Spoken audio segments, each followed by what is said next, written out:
ನಮಸ್ಕಾರ viewers, welcome back to my YouTube channel. ನಾನಿವತ್ತು 30 breakfast 30 lunch ರೆಸಿಪಿನಲ್ಲಿ ಸೆಕೆಂಡ್ ಡೇ ಇದ್ದೀನಿ. ಇವತ್ತು ಬ್ರೇಕ್ಫಾಸ್ಟಿಗೆ ಪುಳಿಯೋಗರೆ ಮಾಡ್ತಿದ್ದೀನಿ.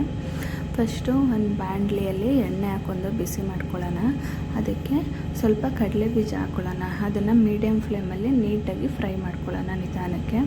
ನೋಡ್ಬೋದು, ಇವಾಗ ಇದು ನೀಟಾಗಿ ಫ್ರೈ ಆಗಿದೆ. ಇವಾಗ ಇದನ್ನು ಒಂದು ಪ್ಲೇಟಲ್ಲಿ ಎತ್ತಿಟ್ಕೊಳ್ಳೋಣ. ಇವಾಗ ಇದಕ್ಕೇ ಕಡಲೆಬೇಳೆ ಹಾಕ್ಕೊಂಡು ಫ್ರೈ ಮಾಡ್ಕೊಳ್ಳೋಣ. ಇದೊಂದು ಸ್ವಲ್ಪ ಬೇಗ ಫ್ರೈ ಮಾಡ್ಕೊಬಿಡಿ, ಸಿಮ್ಮಲ್ಲಿ ಇಟ್ಕೊಂಡೇ ಫ್ರೈ ಮಾಡ್ಕೊಳ್ಳಿ ಬೆಟರ್, ಇಲ್ಲಾಂದರೆ ಸೀದೋಗೋ ಚಾನ್ಸಸ್ ಇರುತ್ತೆ. ಹಾಗಾಗಿ ಇವಾಗ ಇದೂ ಅಷ್ಟೇ ನೀಟಾಗಿ ಫ್ರೈ ಆಗಿದೆ. ಈಗ ಪುಳಿಯೋಗರೆ ಮಾಡೋಕ್ಕೆ ಏನೇನು ಬೇಕಂದರೆ ಸಣ್ಣದಾಗಿ ಕಟ್ ಮಾಡಿ ಇಟ್ಕೊಂಡಿರೋ ಈರುಳ್ಳಿ, ಕಾಯಿ ತುರಿ, ಒಣಮೆಣ್ಸಿನ್ಕಾಯಿ, ಕರಿಬೇವು ಸೊಪ್ಪು ಮತ್ತು ಜಜ್ಜಿಟ್ಕೊಂಡಿರೋ ಅಂಥ ಬೆಳ್ಳುಳ್ಳಿ, ಪುಳಿಯೋಗರೆ ಪ್ಯಾಕೆಟು ಮತ್ತು ಹುಣ್ಸೆಹಣ್ಣು ರಸ. ಈಗ ಹೆಂಗೆ ಮಾಡ್ಕೊಳ್ಳೋದು ಅಂದರೆ ಕಾಯ್ದಿರೋ ಎಣ್ಣೆಗೆ ಸ್ವಲ್ಪ ಸಾಸಿವೆ ಹಾಕ್ಕೊಳ್ಳೋಣ, ಅದಕ್ಕೆ ಒಣಮೆಣ್ಸಿನ್ಕಾಯಿ ಹಾಕ್ಕೊಳ್ಳೋಣ ಮತ್ತು ಕರಿಬೇವು ಸೊಪ್ಪು ಹಾಕ್ಕೊಳ್ಳೋಣ. ಇವಾಗ ಜಜ್ಜಿಟ್ಕೊಂಡಿರೋ ಬೆಳ್ಳುಳ್ಳಿ ಹಾಕ್ಕೊಳ್ಳೋಣ. ಇವಾಗ ಇದನ್ನು ಬೆಳ್ಳುಳ್ಳಿ ಹಾಕೊಂಡ್ಮೇಲೆ ಸ್ವಲ್ಪ ಹಂಗೆ ಫ್ರೈ ಮಾಡ್ಕೋಬೇಕು. ಫ್ರೈ ಆದಮೇಲೆ ಈರುಳ್ಳಿ ಹಾಕೋಬೇಕು. ಮುಂಚೆನೇ ಈರುಳ್ಳಿ ಹಾಕೊಂಡ್ರೆ ಬೆಳ್ಳುಳ್ಳಿ ನೀಟಾಗಿ ಫ್ರೈ ಆಗೋಲ್ಲ. ಹಂಗಾಗಿ ಫಸ್ಟು ಬೆಳ್ಳುಳ್ಳಿ ಫ್ರೈ ಆದಮೇಲೆ ಈರುಳ್ಳಿ ಹಾಕ್ಕೊಳ್ಳೋಣ. ಇದನ್ನು ಅಷ್ಟೇ ನೀಟಾಗಿ ಫ್ರೈ ಮಾಡ್ಕೊಳ್ಳೋಣ. ಜಾಸ್ತಿ ಸೀದೋಗೋ ಥರ ಅಲ್ಲ, ಇಲ್ಲ ರೆಡ್ಡಿಶ್ ಆಗೂ ಅಲ್ಲ, ಸ್ವಲ್ಪ ಕಡಿಮೆ ಆಗೇ ನೀಟಾಗಿ ಫ್ರೈ ಮಾಡ್ಕೋಬೇಕು.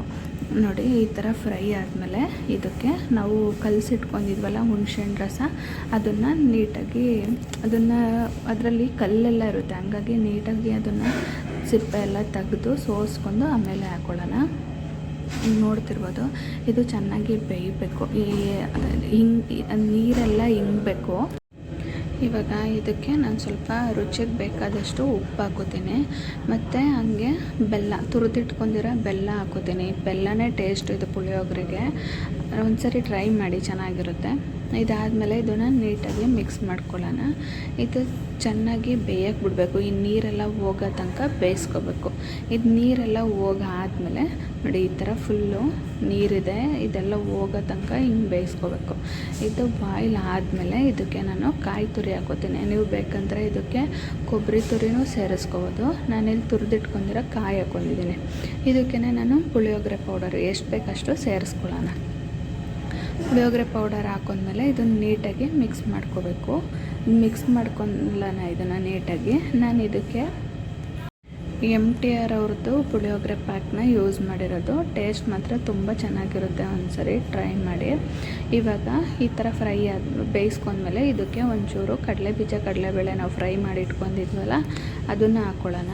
ಇದನ್ನು ಮುಂಚೆನೇ ನಾವು ಹಾಕ್ಕೊಬಿಟ್ರೆ ಕಡಲೆಬೀಜ, ಕಡಲೆಬೇಳೆ ಎಲ್ಲ ಮೆತ್ತ ಆಗಿಬಿಡುತ್ತೆ. ಈ ಟೈಮಲ್ಲಿ ಹಾಕ್ಕೊಳ್ಳೋದ್ರಿಂದ ಸ್ವಲ್ಪ ಕ್ರಿಸ್ಪಿಯಾಗೇ ಇರುತ್ತೆ, ಮೆತ್ತ ಆಗೋಲ್ಲ. ನೋಡ್ತಿರ್ಬೋದು, ಇದಾಗಿದೆ. ಇವಾಗ ನಾನು ಒಂದು ಕುಕ್ಕರಲ್ಲಿ ಅನ್ನ ಮಾಡಿ ಇಟ್ಕೊಂಡಿದ್ದೆ, ಅದನ್ನು ಒಂದು ಬಾಣಲಿಗೆ ಹಾಕ್ಬಿಟ್ಟು ಸ್ವಲ್ಪ ತಣ್ಣ ಆಗಕ್ಕೆ ಬಿಟ್ಟಿದ್ದೀನಿ. ಈಗ ನೋಡ್ತಿರ್ಬೋದು, ಇದು ತಣ್ಣ ಆದಮೇಲೆ ಇದಕ್ಕೆ ನಾನು ಸ್ವಲ್ಪ ಇಟ್ಕೊಂಡಿರೋ ಪುಳಿಯೋಗರೆ ಗೊಜ್ಜನ್ನ ಹಾಕ್ಕೊಂಡು ನೀಟಾಗಿ ಮಿಕ್ಸ್ ಮಾಡ್ಕೊಳ್ಳೋಣ.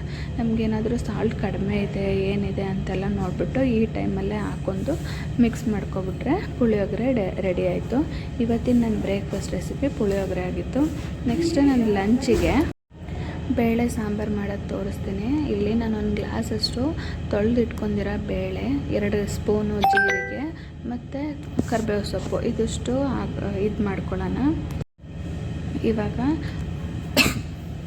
ಒಂದು ಕಟ್ ಮಾಡಿ ಇಟ್ಕೊಂಡಿರೋ ಈರುಳ್ಳಿ, ಒಂದು ನಿಂಬೆಹಣ್ಣಲ್ಲಿ 1/4 ಭಾಗದಷ್ಟು ಹುಣಸೆಹಣ್ಣು, 1 ಬೆಳ್ಳುಳ್ಳಿ, 2 ಟೊಮೊಟೊ, ಇದಿಷ್ಟನ್ನು ಕುಕ್ಕರಲ್ಲಿ ಹಾಕ್ಕೊಳ್ಳೋಣ.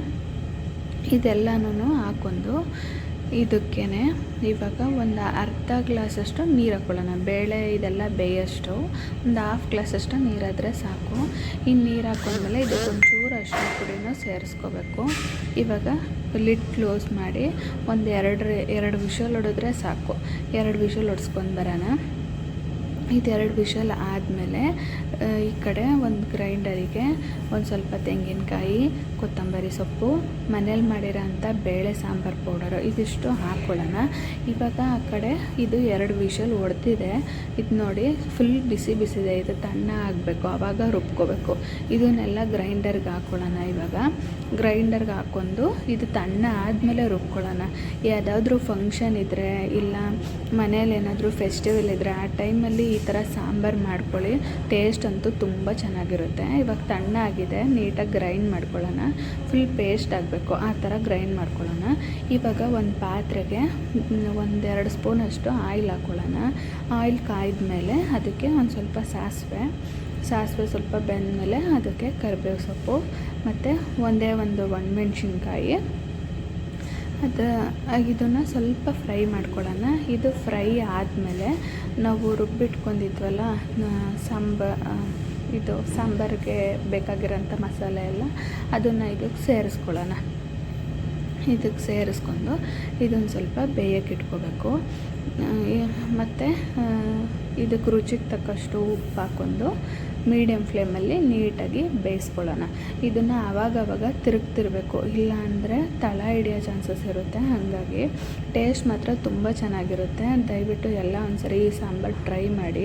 ಯಾವುದಾದ್ರು ಫೆಸ್ಟಿವಲ್ ಇದ್ದಾಗಂತೂ ಇಲ್ಲ ಹಬ್ಬದ ಟೈಮಲ್ಲಿ ಎಲ್ಲರಿಗೂ ಮಾಡಬೇಕಂದಾಗ ತುಂಬ ಸಿಂಪಲಾಗೂ ಮಾಡ್ಕೋಬೋದು, ಬೇಗನೂ ಆಗಿಬಿಡುತ್ತೆ ಈ ಸಾಂಬಾರು. ನಮಗೆ ಗಟ್ಟಿ ಎಷ್ಟು ಬೇಕೋ ಅಷ್ಟು ನೋಡಿಕೊಂಡು ನೀರು ಹಾಕ್ಕೊಳ್ಳೋಣ. ಇದನ್ನು ಆವಾಗವಾಗ ತಿರುಗಿಸ್ಕೊತಿರೋಣ. ಇವಾಗ ಲಾಸ್ಟಿಗೆ ಇದಾದಮೇಲೆ ಸ್ವಲ್ಪ ಕೊತ್ತಂಬರಿ ಸೊಪ್ಪು ಹಾಕ್ಕೊಳ್ಳೋಣ ಮೇಲ್ಗಡೆ, ಟೇಸ್ಟ್ಗೋಸ್ಕರ. ನೋಡೋಕ್ಕೂ ಚೆನ್ನಾಗಿರುತ್ತೆ, ಟೇಸ್ಟೂ ಚೆನ್ನಾಗಿರುತ್ತೆ. ಸ್ವಲ್ಪ ಕೊತ್ತಂಬರಿ ಸೊಪ್ಪು ಕಟ್ ಮಾಡಿ ಇಟ್ಕೊಂಡಿರೋದು ಹಾಕ್ಕೊಂಡು ಮಿಕ್ಸ್ ಮಾಡ್ಕೊಳ್ಳೋಣ. ಇವಾಗ ಪಲ್ಯಕ್ಕೆ ನಾನು ತೊಂಡೆಕಾಯಿ ಮತ್ತು ಕಡಲೆಕಾಳು ಪಲ್ಯ ಮಾಡ್ಕೋತೀನಿ. ಇಲ್ಲಿ ತೊಳೆದ್ಬಿಟ್ಟು ಕಟ್ ಮಾಡಿ ಇಟ್ಕೊಂಡಿದ್ದೀನಿ ತೊಂಡೆಕಾಯಿ, ಮತ್ತು ಅದಕ್ಕೆ ರಾತ್ರಿ ನೆನೆಸಿಟ್ಟಿರೋ ಅಂಥ ಕಡಲೆಕಾಳುಗಳು, ಇದೆರಡನ್ನೂ ಹಾಕ್ಕೊಳ್ಳೋಣ. ಕಡಲೆಕಾಳು ಎಷ್ಟು ಬೇಕು ಅಷ್ಟು ಹಾಕ್ಕೊಳ್ಳಿ ತೊಂಡೆಕಾಯಿಗೆ, ಮತ್ತು ರುಚಿಗೆ ತಕ್ಕಷ್ಟು ಉಪ್ಪು ಹಾಕ್ಕೊಳ್ಳೋಣ. ಇದಕ್ಕೂ ಒಂದು ಅರ್ಧ ಗ್ಲಾಸಷ್ಟು ನೀರು ಹಾಕ್ಕೊಂಡು 3 ವಿಷಲ್ಸ್ ಹೊಡ್ಸ್ಕೊಳ್ಳೋಣ. ಆವಾಗ ಕಡಲೆಕಾಳು ಚೆನ್ನಾಗಿ ಬೆಂದಿರುತ್ತೆ. ಇವಾಗಿದು 3 ವಿಷಲ್ ಹೊಡೆದಿದೆ.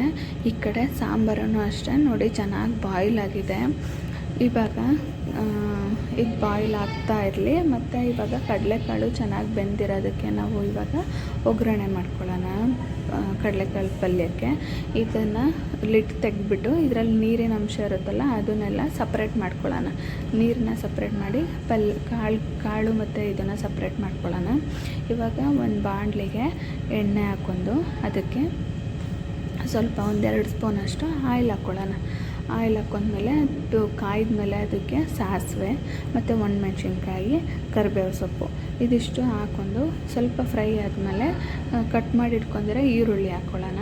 ಇದನ್ನು ಅಷ್ಟೇ ನೀಟಾಗಿ ಫ್ರೈ ಮಾಡ್ಕೊಳ್ಳೋಣ. ಸಿಮ್ಮಲ್ಲೇ ಇಟ್ಕೊಂಡು ಇದು ಮಾಡಿ, ಇಲ್ಲ ಇದಾಗ್ಬಿಡುತ್ತೆ. ಇದು ಫ್ರೈ ಆದಮೇಲೆ ನಾವು ಬೇಯಿಸಿಟ್ಕೊಂಡಿರೋ ತೊಂಡೆಕಾಯಿ, ಕಡಲೆಕಾಳು ಮತ್ತು ಕಾಯಿ ತುರಿ ಇದಿಷ್ಟನ್ನು ಹಾಕ್ಬಿಟ್ಟು ಮಿಕ್ಸ್ ಮಾಡ್ಕೊಳ್ಳೋಣ. ನೋಡ್ತಿರ್ಬೋದು ಪಲ್ಯ ರೆಡಿ ಆಯಿತು. ಮಿಕ್ಸ್ ಮಾಡ್ಕೊಂಡ್ರೆ ಈ ಟೈಮಲ್ಲಿ ನಮ್ಗೆ ಸಾಲ್ಟ್ ಬೇಕಂದರೆ ಆ್ಯಡ್ ಮಾಡ್ಕೋಬೋದು. ತುಂಬ ಚೆನ್ನಾಗಿರುತ್ತೆ ಈ ಪಲ್ಯ.